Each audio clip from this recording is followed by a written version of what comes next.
On a composé une chanson qui s'appelle Aristides, Homem de Deus, jouée par le grand Roger Waltz.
La chanson qu'on vient d'écouter a été écrite par un autochtone qui s'appelle Mac McKenzie, orchestrée par le chef d'orchestre Cesaria Evra au Cap-Vert. Il s'appelle Carly Angel. Évidemment, elle est chantée par Zebrican, mais aujourd'hui, c'est la version instrumentale. Sou co-produtor deste mural com o Museu do Holocausto de Montreal e o Festival de Portugal Internacional de Montreal e também o Festival de Mural. Hoje o universo conspirou para que estejamos aqui todos juntos para reconhecer Aristides de Sousa Mendes, um homem de coração que salvou milhares de vidas do Holocausto. Quero reconhecer todas as pessoas que ajudaram a concretizar este projeto, como o Sr. António Barroso, o nosso Cônsul-Geral, os membros do Conselho do Festival de Portugal Internacional, o Sr. Daniel Amá, do Museu do Holocausto de Montreal, e os nossos muitos patrocinadores. Como é que esta ideia veio ao mundo? O ano passado houve uma moção para trasladar o corpo do Aristides de Sousa Mendes para o Panteão Nacional. Fui a Portugal para a cerimónia e passei alguns bons momentos com a família Mendes, que me inspirou a continuar a evangelizar o trabalho deste herói conhecido como o Anjo de Deus. Um ano mais tarde, aqui estamos a celebrar alguns bons momentos com a família Mendes.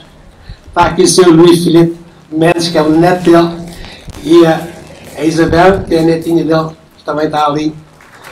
Monsieur Augusto Santos Silva, président de l'Assemblée de la République portugaise. Merci, Monsieur le Président de l'Assemblée, pour l'immense honneur que vous nous faites en étant aujourd'hui présent parmi nous.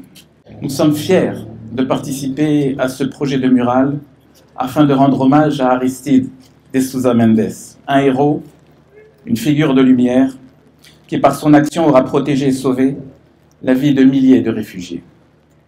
En poste à Bordeaux, lors de la débâcle française de 1940, il refusera de suivre les ordres du gouvernement de Salazar et délivrera en toute illégalité plusieurs milliers de visas aux personnes menacées souhaitant fuir la France.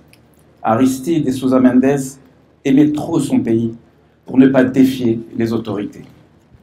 Reconnu juste parmi les nations en 1966, réhabilité par la République portugaise le 15 novembre 1986, son nom symbolise le courage et l'héroïsme. Dans le Talmud, il existe un dicton selon lequel celui qui sauve une vie sauve l'univers tout entier. Par sa bravoure, Aristides de Sousa Mendes a sauvé l'humanité des milliers de fois.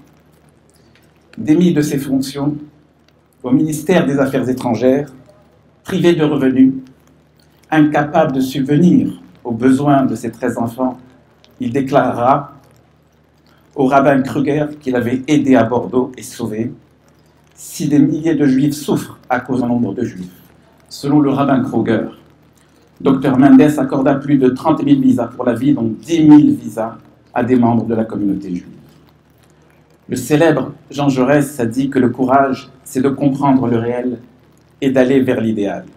En restant fidèle à ses valeurs humanistes, Aristide de Sousa Mendes ne s'est pas égaré, il s'est juste sacrifié. C'est le sublime courage de ceux qui vont tout perdre, mais qui ne seront jamais vaincus. Nous lui rendons justice dans ce nouvel espace symbolique qui lui est dédié, un espace où l'art, la mémoire et l'histoire sont conviés à donner un visage aux mots courage et héroïsme. Cette murale, tel un flambeau, illumine maintenant Montréal et lui donne un supplément d'âme. Je voudrais également saluer le choix du boulevard Saint-Laurent pour révéler l'extraordinaire talent de ce muraliste et portraitiste Mathieu Kadosh qui est avec nous aujourd'hui. Le boulevard Saint-Laurent est le berceau de la communauté juive montréalaise, un quartier façonné par des dizaines d'années par la communauté portugaise, le lieu d'installation de la majorité des survivants de l'Holocauste, un trait d'union entre l'Est et l'Ouest, les anglophones et les francophones, mais surtout un espace de rencontre et d'échange entre les multiples communautés qui font la richesse de notre société.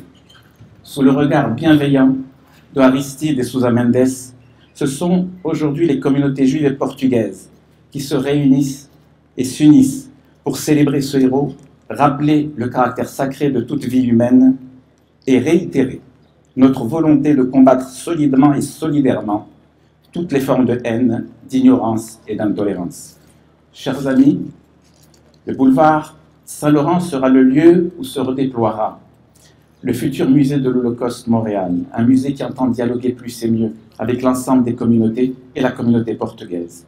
Et notre volonté aujourd'hui est d'inscrire le nom et le portrait de ce héros dans notre future exposition permanente, dans la section consacrée au juste parmi les nations. Merci infiniment. Merci beaucoup. Merci. Monsieur le directeur du musée de l'Holocauste a déjà expliqué ce que Aristide Sousa Mendes, le consul portugais à Bordeaux en 1940, a fait en apparente illégalité parce qu'il avait des instructions du dictateur Salazar pour ne le faire pas. Et quand il s'est expliqué, il a expliqué selon deux arguments fondamentaux. Le premier argument, il a dit: bon, moi, je suis chrétien, et pour moi, la conscience est placée plus haut que la loi.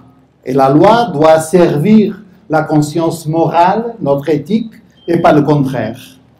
Et puis, il a utilisé un deuxième argument. Il a dit: je ne pourrais pas faire autre chose. Parce que je voyais des milliers de gens qui essayaient de sauver leur propre vie, et c'était des êtres humains.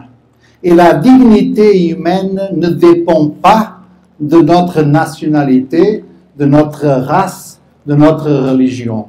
Ces deux arguments sont universalistes. Et c'est pourquoi le mural d'Aristide Sousa Mendes peut inspirer aussi les Canadiens. Houve debate em Portugal durante muitos anos, interno à diplomacia portuguesa. Toda a gente reconhecia que Aristide Sousa Mendes tinha sido salvador.